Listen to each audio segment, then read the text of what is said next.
And the topic today is the Olympics. You know, the Olympic is my favorite topic because I love soccer. I'm a big fan of sport. I love soccer, I love swimming, and I love basketball too. And now I remember a story when I was a little boy in the past. I could play soccer very well, and I dreamed to become a famous soccer player one day, and then I could play for a big team. But it was so sad, I was too small and I was too little to play in a team. So I couldn't make my dream come true. But it's okay because now I don't care it anymore. Because now we are going to come back with a lesson today and let's speak Vietnamese.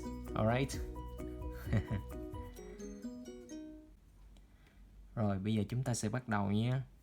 Và cũng giống như lần trước chúng ta sẽ nghe trước và sau đó sẽ check những cái phần final sound và nối âm, và sau đó chúng ta sẽ bắt chước cái ngữ điệu. Alright, let's begin. The Olympics. The Olympic Games are a famous world sports event. The Olympic Games are a famous world sports event. Thì ở đây chúng ta có cái final sound là G ở chữ game ha, games. Và cái chữ final sound này nó sẽ nối âm qua chữ R này, nó sẽ là games are a famous. Ở đây sẽ là final sound S ha, world. Một cái final sound nhẹ world. And sports S ha. Và cái ở đây cái final sound này nó sẽ nối âm qua cái âm Y bên này, sẽ đọc là sports event. Final sound T ở đây. Ha. Games are famous world sports event. Rồi, games are a sports event. Ok. Rồi bây giờ chúng ta nghe lại để coi cái phần ngữ điệu. The Olympic Games are a famous world sports event. The Olympic Games.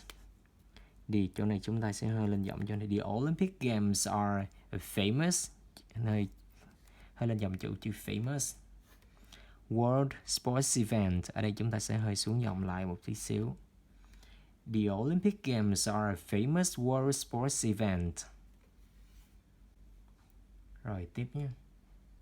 These games are held once in 4 years. Rồi, these games, ở đây sẽ là final sound Z. These games, Z luôn ha. These games are, chúng ta nối âm đây. Once, ở đây nó đọc hơi chậm chỗ này cho nên nó sẽ không có nối âm vào đây ha. Không có once and mà là chỉ là once. In 4 years. Ở đây là final sound Z luôn. These games are held once in 4 years. Rồi, check cái ngữ điệu xem. These games are held once in 4 years. These games are held once in 4 years. These games, chúng ta sẽ lên giọng ở đây. These games are held once. These games are held once in 4 years. Đây sẽ hơi xuống lại. These games are held once in 4 years. Ok. Check lại một lần nữa xem nào. These games are held once in 4 years. Rồi tiếp. There are summer games and winter games. There are summer games and winter games. There are. Ở đây chúng ta sẽ nối âm luôn ha. Chúng ta sẽ đọc là there are. Summer games Z ha. And winter games Z luôn, winter games. Và chỗ này có cảm giác là cái âm nó sẽ ngang. Lẽ ra chúng ta phải nhấn âm đầu là summer, nhưng ở đây có cảm giác chúng ta sẽ đọc là summer games and winter games. Chúng ta sẽ nhấn âm ở cái chữ winter games. There are summer games and winter games. Again. There are summer games and winter games. There are summer games and winter games. Rồi tiếp. Câu kế. People come from countries all over the world. People come from countries all over the world. People come from countries. Ở đây chúng ta sẽ all over. Ở đây chúng ta sẽ nói một chút xíu. All over the world. Một cái final sound đi nhẹ. World to compete. Okay. Compete. để nghe tiếp xem nào. World to compete in the games. To compete in the games. Compete. Thì ở đây cái final sound là T, nhưng mà đây nó sẽ nối âm qua cái chữ in này. Vậy chúng ta sẽ đọc là competing the games. Z. Competing the games. Rồi, people come from countries all over the world to compete in the games. Rồi, check ngữ điệu xem. People come from countries all over the world to compete in the games.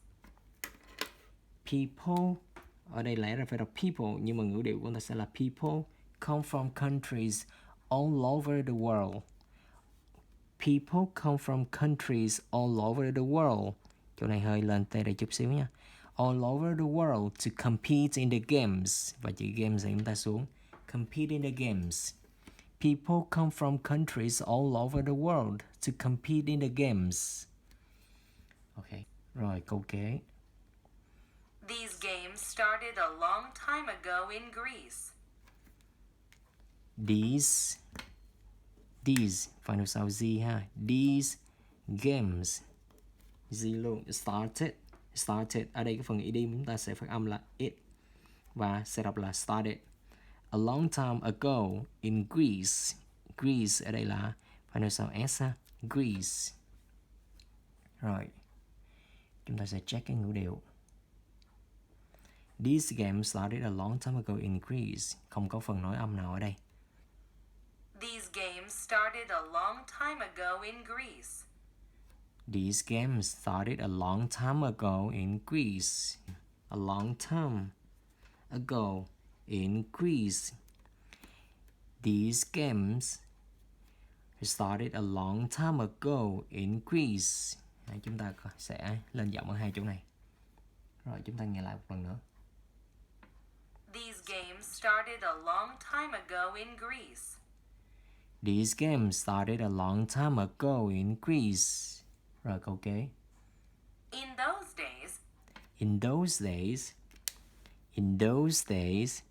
Those final sound Z ha. Days Z luôn.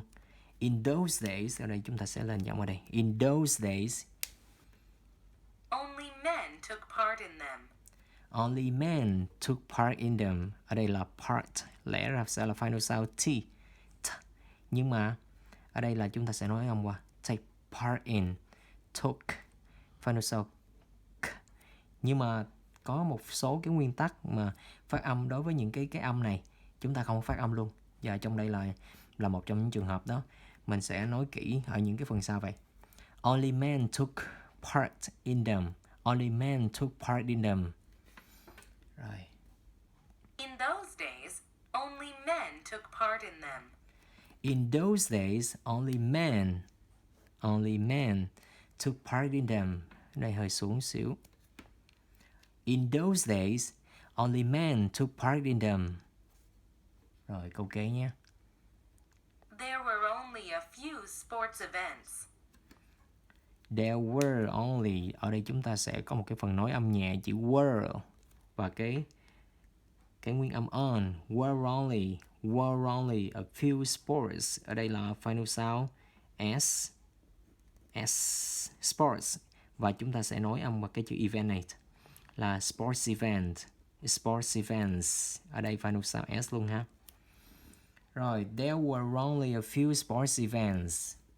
Chúng ta sẽ check cái phần ngữ điệu xem sao. There were only a few sports events.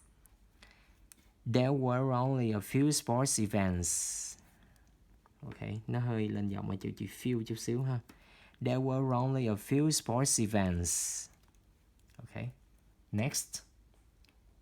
Now, women take part in the Olympic Games too. Now, chỗ này chúng ta sẽ cái ngữ điệu nó sẽ hơi lên và xuống vậy. Now, women take part, final sound T, nhưng mà đây chúng ta lại nói âm và lại đọc là take part in. D, ở đây chúng ta phải âm là y chứ không có nhé, tại bởi vì cái chữ Olympics này nó Olympics này nó bắt đầu bằng cái nguyên âm. Games Z two. Và cái chữ two này mình nghe cũng có vẻ là cái ngữ điệu này two. Rồi. Take, còn một final sau K ở đây ha. Take part in the Olympic Games too. Now, women take part in the Olympic Games too. Now, women, chúng ta sẽ hơi nhấn giọng đây. Women take part in the Olympic Games too. Now, women take part in the Olympic Games too. Okay, next. There are team sports like There are team sports. Ở đây là final sound S. There are team sports. Và ở đây là there are team sports. Chúng ta sẽ hơi lên giọng ở đây. basketball, Like basketball. Like final sound K ha. Nhưng mà đây chúng ta dường như không nghe được luôn. Like basketball. Sẽ hơi lên giọng ở chỗ này. Basketball. there are martial arts. There are martial arts.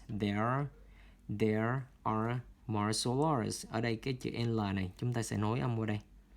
Chữ này chúng ta sẽ đọc là arts. Cái đây final sound S á. Số nhiều mà. Arts và martial arts. There are martial arts. Và chỗ này chúng ta sẽ hơi lên giọng ở chỗ cái chữ arts này. There are martial arts. Like judo. Like judo. Judo thì nó hơi nhấn chỗ này. Like judo. More and more types of sports are in the games. More and more types of sports.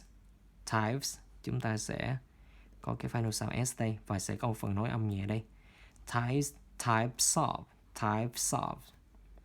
Ha? Và đây chữ sports S luôn và nó sẽ nối âm đây. Types of sports are. Types of sports are. Types of sports are. Ok. Và đây chúng sẽ có là chữ games. G ha, games. Ok. More and more types of sports are in the games. Ok. Rồi chúng ta sẽ nghe tiếp xem. Each time they are held.